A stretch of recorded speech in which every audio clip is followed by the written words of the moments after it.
우리 하나님 말씀 역대상 29장 10절에서 19절까지 말씀을 봉독을 했습니다. 우리 이 말씀 가지고 선물 신앙이라고 하는 제목으로 우리 하나님 말씀 증거하겠습니다. 역대기 13번째 설교이고 그리고 역대상 말씀으로 하는 마지막 설교입니다. 사람은 누구나 자기의 삶의 마지막에 무언가를 남기고 싶어 합니다. 어떤 사람은 돈을 남기고 싶어 하고, 또 어떤 사람은 이름을 남기고 싶어 하고, 어떤 사람은 업적을 남기고 싶어 하고, 어떤 사람은 내가 이만큼 해냈다라고 하는 어떤 흔적을 남기고 싶어 하죠. 그런데 성경은 우리에게 어떤 우리의 이러한 마음과 좀 다른 어떤 질문을 합니다. 당신은 마지막에 무엇을 쥐고 있을 것인가? 더 많이 쥐고 있을 것인가? 아니면 더 깊이 내려놓을 수 있게 될 것인가? 이것을 오늘 말씀이 우리에게 질문을 합니다. 역대상을 읽어보면 다윗의 영광으로 끝날 것 같은 책이죠. 근데 다윗이 왕이 되었고 또 나라를 세웠고 또 예루살렘 중심으로 질서를 세웠고 또 언약궤를 모셔왔고 또 우리가 지금 몇 주에 걸쳐서 살펴보고 있는 대로 성전 준비를 거의 완성했기 때문입니다. 그런데 역대상은 보면은 참 놀라운 것이 뭐냐면 다윗의 위대함으로 끝나지 않습니다. 오히려 마지막에 다윗은 자기 손에 쥔 모든 것을 하나님 앞에 내려놓으면서 이렇게 고백을 합니다. 주의 손에서 받은 것이므로 주님께 드렸을 뿐입니다. 여러분, 이게 역대상에 남는 그 마지막 남는 신앙입니다. 마지막에 남는 신앙입니다. 그러니까 마지막에 남는 것은 뭐냐면 내가 한 일이 아니라 모든 것이 하나님께로부터 왔다라고 하는 고백인 것이죠. 오늘 우리는 이 다윗의 마지막 기도를 통해서 믿음이 성숙해진다는 것이 무엇인지, 그리고 교회가 무엇을 마지막에 남겨야 하는지 그런 것들을 함께 살펴보려고 합니다. 역대상 29장은 크게 보면 두 부분으로 나뉘는데 1절에서 9절은 성전 건축을 위한 자원과 헌물의 준비에 대한 이야기이고, 그리고 또 우리가 살펴본 10절에서 29절은 성전 건축에 대한 신학적 해석이 담긴 다윗의 기도입니다. 이 말은 뭐냐면 중요한 것은 단지 얼마나 많이 모았는가, 얼마나 많이 모였는가 그것이 아니라 모든 준비를 다윗이 어떠한 신앙으로 이해했는가, 이것이 중요하다는 거예요. 그래서 우리가 다윗과 같은 이해의 깊이를 갖는 것, 어떤 일을 보고서 다윗이 이해하는 것처럼 그런 이해의 깊이를 갖는 것, 그것이 이제 신앙이겠죠. 오늘 말씀을 좀 더 자세하게 들여다가 보면은 다윗의 기도는 찬양으로 시작이 됩니다. 여호와여 위대하심과 권능과 영광과 승리와 위엄이 다 주께 속하였사오니, 이렇게 시작을 하죠. 이 말씀 보면은 많은 그 주석가들이, 성경학자들이 공통적으로 지적하는 것은 뭐냐면 이 기도가 단순히 개인 경건문이 아니라 왕권과 국가와 이 역사 전체를 하나님 중심으로 재배치하는 고백이라는 점이에요. 여러분, 되게 중요한 말입니다. 재배치하고 있어요. 이게 신앙이죠. 우리의 삶에 어떠한 면들이 있는데 그것을 하나님 중심으로 재배치가 되고 있죠. 그래서 다윗이 하는 것은 왕권도 국가도 역사도 하나님 중심으로 재배치를 하고 있습니다. 그게 이제 신앙의 고백이죠. 이 역대기를 연구한 학자들은 역대기가 다윗을 높이면서도 동시에 이 다윗의 왕권을 절대화하지 않는다는 점을 중요하게 봅니다. 즉 뭐냐면 다윗은 이상적인 왕으로 그려져요.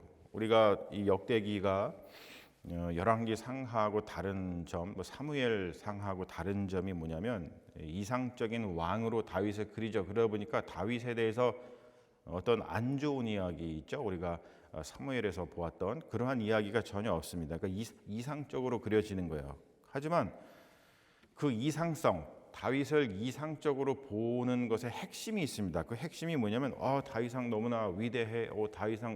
다윗은 너무나 잘났어 뭐 이렇게 이야기하는 것이 아니라 자기 왕권을 하나님 아래에 둔다는 거예요. 여러분 이것은 재배치의 신앙입니다.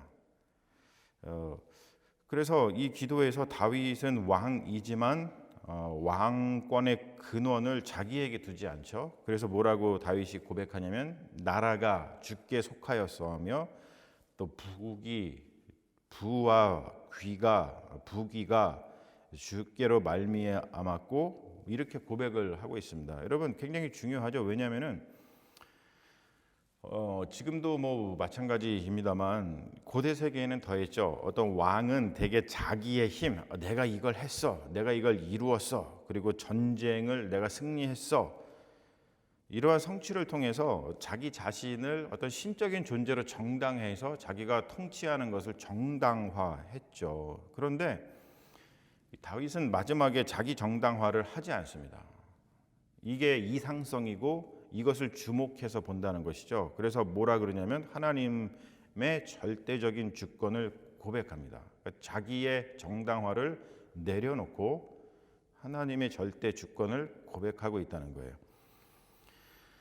자, 우리가 14절 16절을 보면은 이 본문에서 가장 행실적인 구절은 14절인데 모든 것이 주께로 말미암았사오니 우리가 주의 손에서 받은 것으로 주께 드렸을 뿐입니다. 이렇게 고백을 하고 있어요.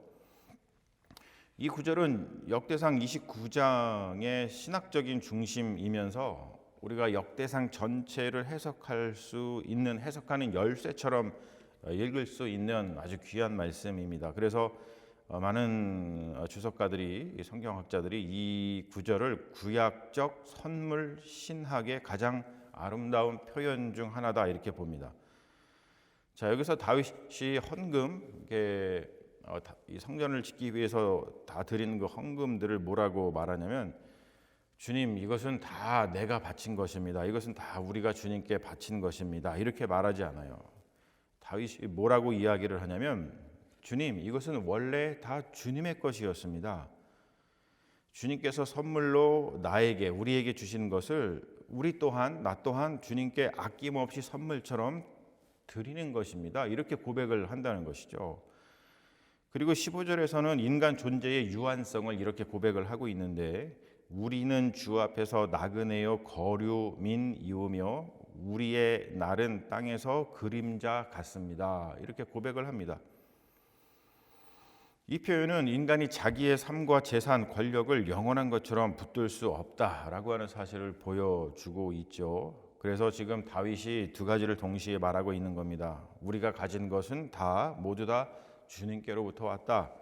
그리고 우리는 그것을 영원히 소유할 수 있는 그런 존재가 아니다. 이런 이야기를 합니다. 다윗의 이 두 고백은 신앙이란 무엇인지를 아주 강력하게 보여준다는 것이죠. 우리가 신앙을 가진다는 것은 이런 고백을 하는 거예요. 주님, 우리가 가진 모든 것은 다 주님께로부터 왔습니다. 그리고 내가 이것을 영원히 소유할 수 있는 것이 아니고 우리는 내려놓고 주님께로 돌아가는 존재입니다.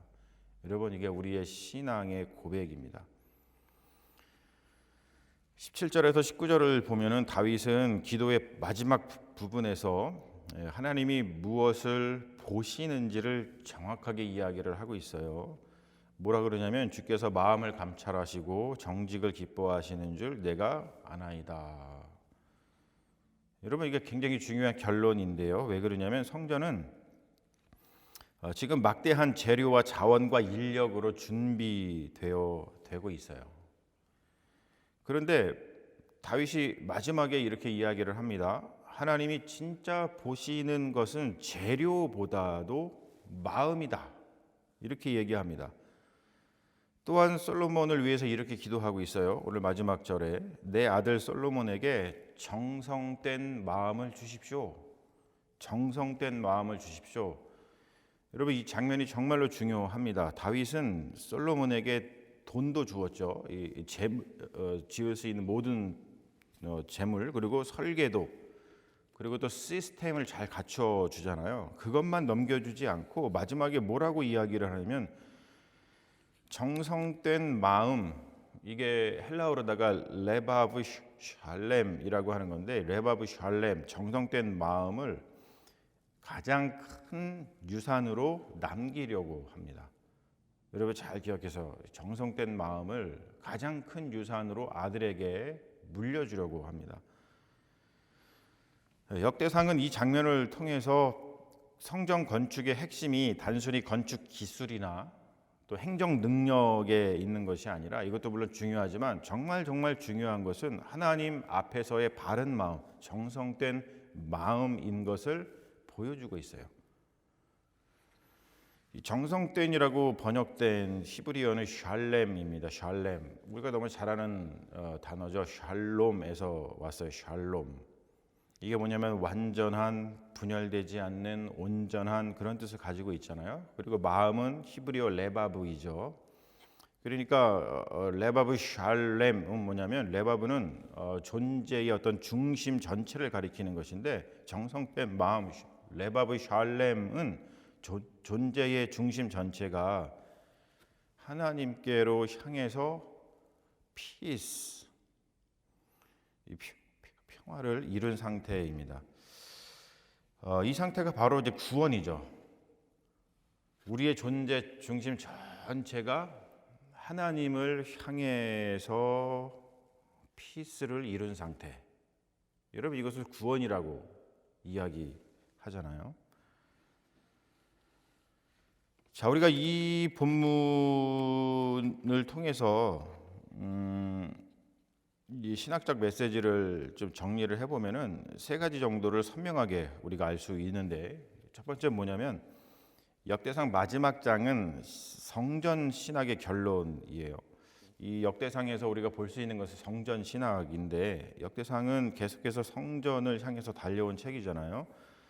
21장에서는 재앙과 회개의 자리에서 성전의 자리가 정해졌고, 그리고 22장에서는 아직 없는 성전들을 위해서 준비하는 마음, 그런 믿음들이 나왔고, 그리고 23장에서 27장에서는 성전 이후의 공동체 질서를 준비했고, 또 28장에서는 성전의 설계도 그리고 계승, 이것이 강조되고, 그리고 우리가 읽은 29장이 마지막 장인데, 29장에서 마침내 그 모든 것이 기도로 정리가 됩니다. 기도로.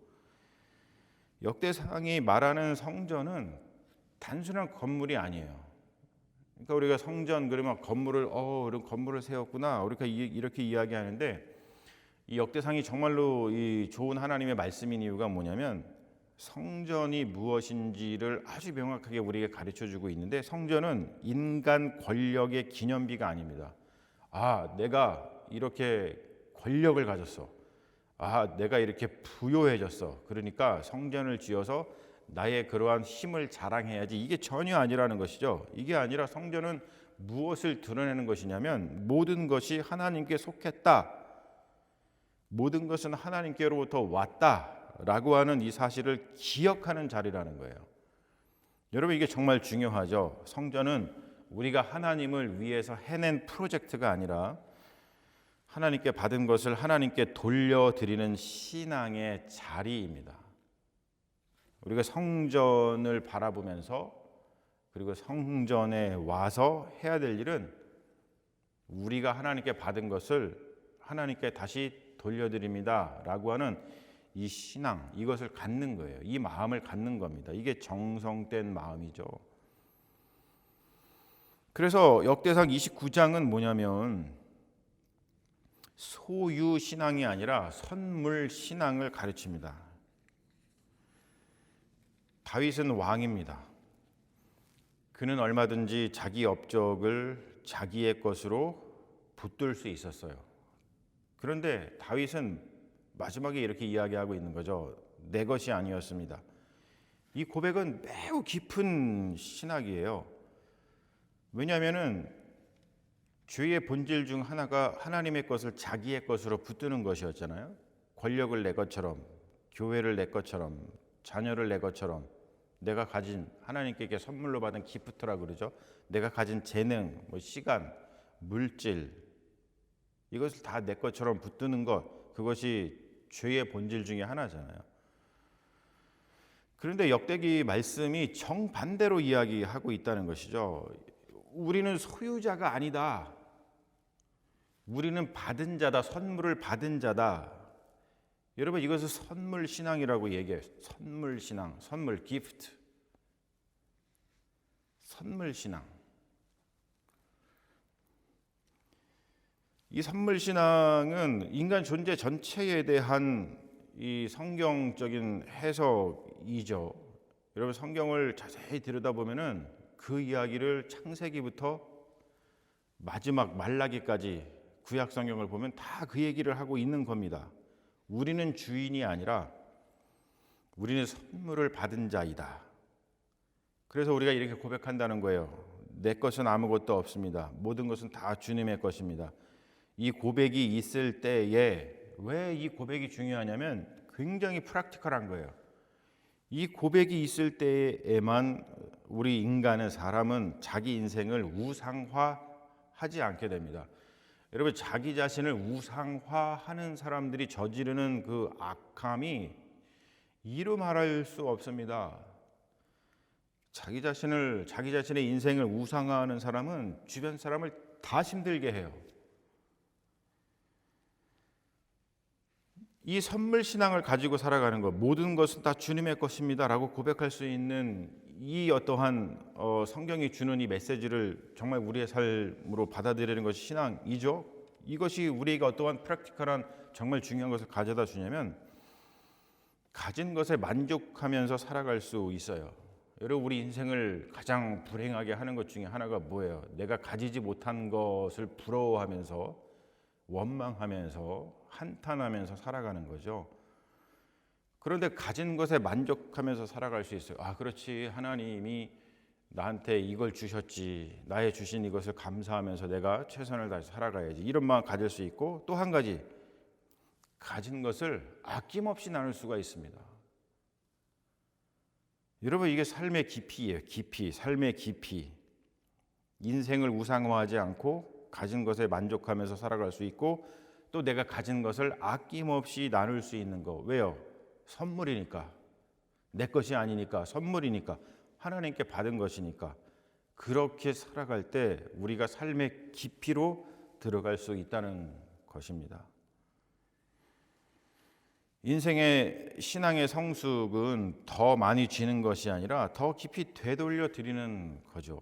역대상 마지막에서 다윗이 보여주고 있는 것은 아주 성숙한 신앙입니다. 다윗은 마지막에 더 붙들려 하지 않죠. 자기 이름을 더 남기려 하지 않고, 자기 시대를 끝까지 연장하려 하지 않고, 자기 방식으로 끝까지 통제하려고 하지 않습니다. 오히려 다윗은 하나님께 맡기고 자녀 세대에게 넘겨주고 하나님 앞에서 기도하고 있어요. 이건 굉장히 중요한 거예요. 왜냐하면 진짜 신앙은 내가 끝까지 붙드는 집착, 이것이 아니라 하나님을 신뢰해야지만 내려놓을 수 있는 거죠. 신뢰하면서 내려놓을 수 있는 자유이기 때문에 그래요. 여러분, 신앙은 집착이 아니라 자유입니다. 근데 이 자유는 어디에서 오냐? 제가 지금 계속 얘기하죠. 선물 신앙에서 오는 거예요. 모든 것이 하나님의 것입니다. 하나님께서 다 나한테 주신 선물입니다. 이 신앙의 고백이 있어야지만 우리가 자유할 수 있습니다. 신앙의 완성은 성취가 아니라 감사와 위탁입니다. 맡기는 거예요. 선물로 받은 것이라는 신앙 때문에, 이 선물 신앙 때문에 가능한 일입니다. 선물 신앙이 이래서 중요해요. 선물 신앙은 우리 인간 존재와 세상을 바꾸는 힘이에요. 우리가 이것을 사람들이 이렇게 각인하지 못하고 이것을 알지 못하고 살아가기 때문에 사실은 지금 우리 인간 사회에서 벌어지고 있는 수많은 악한 일들이 그래서 벌어지는 거 아니겠어요? 이 본문은, 오늘 우리가 읽은 말씀은 오늘 우리 시대에 연결을 해보면 굉장히 날카로운 질문들이 나오는데, 첫 번째 뭐냐면 오늘 교회들이 하나님의 일마저 내 프로젝트로 만들기 쉬운데 그것에 대해서 이렇게 돌아보게 하죠. 교회 안에서도 사람은 하나님의 일을 하다가 어느 순간 그것을 자기의 것으로 붙들기 시작합니다. 내가 세운 교회, 내가 키운 공동체, 내가 세운 어떠한 뭐 예배, 또 뭐 설교, 내가 공들인 시스템, 내가 만든 분위기. 여러분, 이게 굉장히 위험하잖아요. 지금 한국에서 뭐 우리 미국에서도 마찬가지고 교회에서 벌어지고 있는 여러 가지 그 참 안타까운 그런 일들이 다 이런 것으로부터 나오는 거죠. 하나님의 일조차 자기 소유화하는 순간 사역은 더 이상 예배가 아니라 자기 확장의 도구가 됩니다. 오늘 다윗이 우리에게 묻고 있죠. 당신은 정말로 하나님께 드리고 있는가? 아니면 하나님의 것마저 자기의 것으로 붙들려고 하는가? 이 질문은 우리 교회의 리더들, 목회자들, 우리 성도 개인들에게 굉장히 중요합니다. 오늘날 교회들이 힘들어지는 이유가 이 질문에 대해서 진지하게 고민해 보지 않고 모든 것을 자기의 것으로 삼으려고 하기 때문이에요. 선물 신앙의 부재, 저는 그렇게 봐요. 선물 신앙의 부재, 이것이 우리 시대의 교회들이 힘들어진 가장 큰 이유 중에 하나라고 생각을 합니다. 그리고 두 번째, 오늘 우리는 성공은 준비하지만 내려놓음을 잘 준비하지 않아요. 이것이 우리 21세기를 살아가는 사람들의 가장 또 큰 어려움 중에 하나죠. 우리가 지금 사회를 보면은 여러분 어때요? 준비를 강조합니다. 커리어를 준비해라. 또 은퇴를 준비해라. 자녀 교육을 준비해라. 재정을 준비해라. 시스템을 준비해라. 준비에 대해서 많이 이야기를 하죠. 그런데 우리는 내려놓는 법을 잘 배우지 못합니다. 사실 이런 것들은 교회에서 가르쳐야 돼요. 사실 이런 것들이 교회뿐만이 아니라 사회 전반이 그런 것들을 좀 가르쳐주면 참 좋은데 그렇지 않죠. 그래서 많은 사람들이 마지막까지 이렇게 붙들려다가 무너져요. 자녀를 놓지 못하고, 자리를 놓지 못하고, 영향력을 놓지 못하고, 자기 시대를 놓지 못합니다. 그런데 다윗은 다른 삶을 보여줘요. 다윗은 마지막에 내가 얼만큼 더 남길까? 더 내가 붙들고 있을까? 이런 모습을 전혀 보여주지 않죠. 오늘 우리가 읽은 기도에서 보죠. 어떻게 하나님께 돌려드릴까? 내 것을 어떻게 그냥 내려놓을까 생각을 합니다. 이것은 뭐냐면 다른 말로 다윗이 철저하게 선물 신앙을 가졌기 때문에 그래요. 온전한 신앙의 깊이를 가졌기 때문에 그렇습니다. 오늘 교회도 우리 그리스도인들이 이것들을 배워야겠죠. 좋은 공동체는 잘 세우는 공동체이기도 하지만 동시에 잘 넘겨주는 공동체여야 합니다. 그래서 오늘 말씀에서 마지막으로 보면 자녀 세대에게 정말로 남겨줘야 할 것은 건물. 이거 뭐냐면 눈에 보이는 거예요. 눈에 보이는 것. 눈에 보이는 것보다도 중심, 마음, 눈에 보이지 않는 것이죠. 이것을 정말 남겨야 한다는 것이죠. 다윗은 솔로몬에게 엄청난 준비를 남겼습니다. 하지만 역대기 말씀을 보면은 그가 마지막으로 정말 붙들고 있는 것은 뭐냐면 성전 재료가 아니었어요. 아까 얘기했죠. 정성된 마음입니다. 레바브 샬렘. 여러분 이거예요. 우리가 오늘도 이것을 절대 놓치면 안 되는데 가정에서나 교회에서나 또는 이 나라에서 우리가 우리의 자녀 세대를 위해서 뭐 더 좋은 시설, 더 많은 재물, 더 많은 재산, 더 많은 뭐 프로그램, 더 많은 좋은 컨텐츠, 더 안정된 시스템 이런 것을 다음 세대, next generation, 자녀 세대에게 남겨주려고 우리가 고민을 많이 해요. 물론 다 필요하죠. 그런데 여러분 그것보다 더 중요한 것이 이거라는 거죠. 우리가 자녀 세대가 우리들의 그 자녀 세대, 넥스트 제너레이션이 하나님 앞에 진실된 마음, 정성된 마음을 가지도록 돕고 있는 거예요. 그러니까 보이는 것을 물려주려고 우리가 엄청나게 노력을 하는데 그에 반해서 보이지 않는 그 마음 자세, 정성된 마음, 그것을 가지게끔 우리가 얼마큼 노력하고 있는가를 우리의 인생을 한번 봤으면 좋겠어요. 실제로 그렇죠. 우리가 자녀를 키우면서 실제로 그렇습니다. 저도 아주 개인적으로다가 이런 것들을 이 말씀 이런 것들을 보면서 정말로 생각을 해봐요. 내가 우리 자녀들한테 무엇을 남겨주려고 하지? 그들에게 이 정성된 마음, 하나님을 향한 그 마음을 내가 지금 남겨주고 있나? 여러분, 그 마음이 없으면, 그 정성된 마음, 진실한 마음이 없으면 건물은 남을 수 있지만 신앙은 남지 않습니다. 재산은 남아도 신앙은 남지 않습니다. 나라는 남아도 신앙은 남지 않습니다. 그러나 정성된 마음, 레바브 샬렘, 이 마음이 있으면 환경이 부족해도 하나님 나라는 이어집니다. 부족한 것이 있어도 기쁨으로 살아갈 수 있습니다. 이 마음이 있으면, 정성된 마음, 하나님을 향한 그 진실한 마음이 있으면 어려운 일이 있어도 이겨낼 수 있습니다. 이 마음이 있으면 스스로 희망찬 미래를 열어갈 수 있습니다.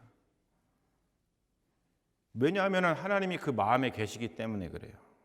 하나님과 동행하는 존재는 결코 망하지 않습니다.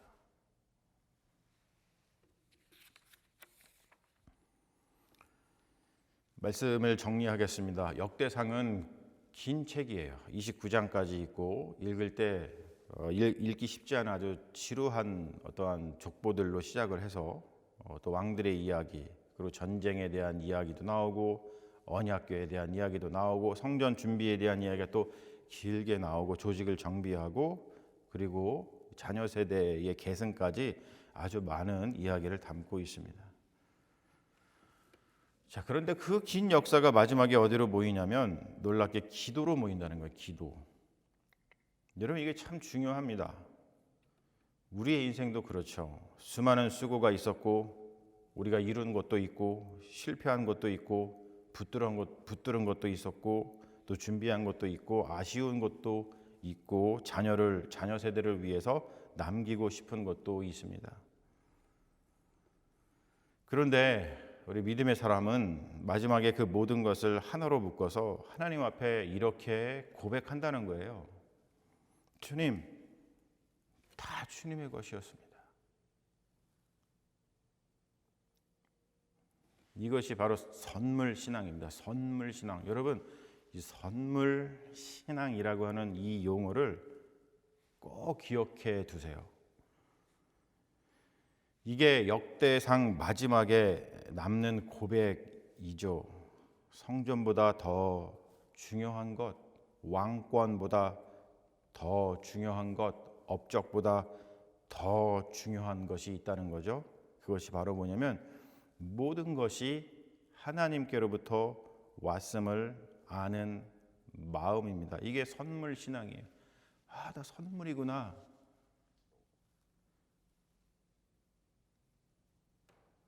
이 마음을 지닌 사람이 바로 가장 깊은 인생을 사는 멋진 사람입니다. 선물 신앙.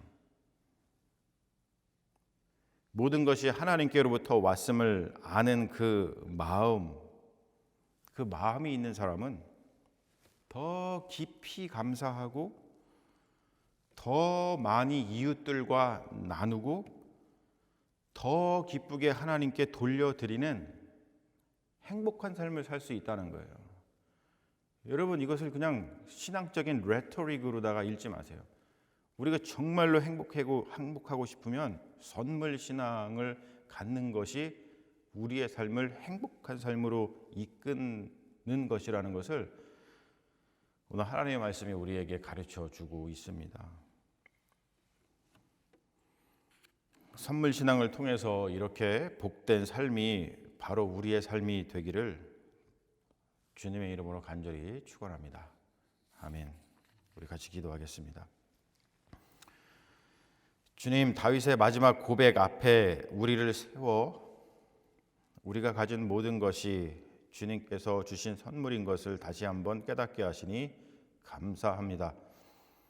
소유자의 자리가 아니라 선물을 받은 자의 자리에서 살아가게 하소서. 하나님의 일조차 내 것으로 붙들려는 교만에서 우리를 지켜 주소서. 우리 안에 정성된 마음을 부어 주소서. 그 마음이 우리의 자녀 세대에게도 전달되게 하소서. 선물 신앙을 통해 더 깊이 감사드리며 더 많이 이웃과 나누며 더 기쁨으로 모든 것을 주님께 돌려드리는 자유와 기쁨으로 삶을 살도록, 행복한 삶을 살도록 도우소서. 십자가 위에서 자기 몸을 우리에게 선물로 주신 예수님의 이름으로 기도합니다. 아멘.